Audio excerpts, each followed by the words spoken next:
بسم اللہ الرحمن الرحیم۔ السلام علیکم دوستو۔ حضرت جنید بغدادی رحمہ اللہ کی کرامت۔ حضرت جنید بغدادی رحمہ اللہ تعالیٰ کے دور میں ایک امیر شخص تھا جس کی بیوی رشک قمر اور پری چہرہ تھی۔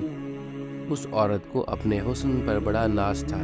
ایک مرتبہ بناؤ سنگار کرتے ہوئے اس نے ناز نخرے سے اپنے شوہر سے کہا کہ کوئی شخص ایسا نہیں جو مجھے دیکھے اور میری طمع نہ کرے۔ خاوند نے کہا، مجھے امید ہے کہ جنید بغدادی رحمہ اللہ تعالیٰ کو تیری پرواہ بھی نہیں ہوگی۔ بیوی نے کہا، مجھے اجازت ہو جنید بغدادی رحمہ اللہ تعالیٰ کو آزما لیتی ہوں۔ یہ کون سا مشکل کام ہے؟ یہی گھوڑا اور یہی گھوڑے کا میدان۔ دیکھ لیتی ہوں جنید بغدادی کتنے پانی میں ہے۔ خاوند نے اجازت دے دی۔ وہ عورت بن سنور کر جنید بغدادی رحمہ اللہ تعالیٰ کے پاس آئی اور ایک مسئلہ پوچھنے کے بہانے چہرے سے نقاب کھول دیا۔ جنید بغدادی رحمہ اللہ تعالیٰ کی نظر پڑی تو انہوں نے زور سے اللہ کے نام کی ضرب لگائی۔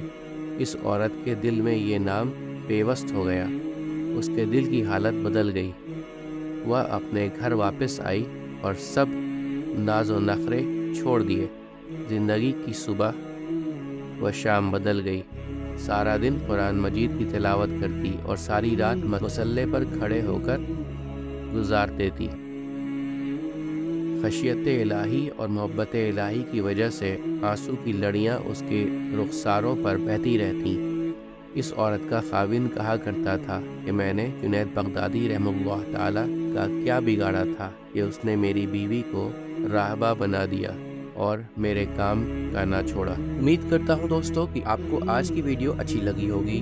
اگر آپ کو ہماری ویڈیو اچھی لگی ہے تو ویڈیو کو لائک ضرور کریں اور مزید اس طرح کی ویڈیوز دیکھنے کے لیے ہمارا چینل سبسکرائب کر لیں اور دوستوں کے ساتھ شیئر کرنا بھی مت بھولیں۔ اللہ آپ سب کا حامی و ناصر ہو۔ انشاءاللہ ملتے ہیں اگلے ویڈیو میں۔ اجازت دیجیے۔ السلام علیکم۔ اللہ حافظ۔